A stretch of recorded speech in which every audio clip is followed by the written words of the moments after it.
Сәлем достар, бұл видеода смартфонды қалай тез қуаттауға болатындығын білетін боламыз. Ал онда кетті.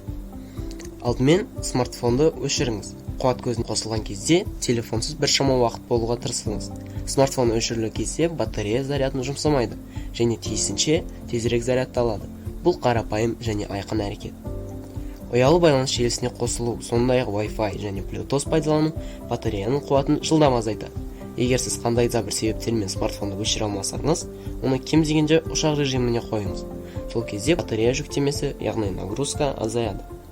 Ойын ойнау немесе бейне көру өте көп мөлшерде энергия тұтынатын әрекеттер. Сіз қандай да бір керемет графикасы бар ойын ойнағанда, батарея қуаты көз алдыңызда балқиды. Тіпті егер гаджет тоқ көзіне жалғанған болса да.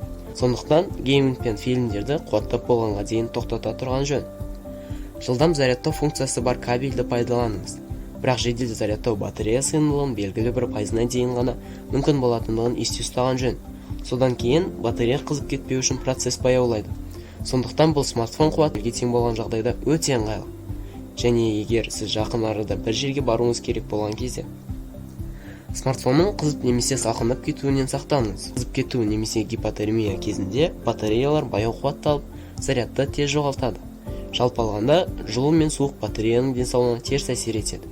Смартфон қалыпты бөлме температурасында өзін жақсы сезінеді. Егер сіз осы кеңестерді қолданар болсаңыз, өміріңіздің бір бөлігіне айналған досыңыз ұзақ мерзімге дейін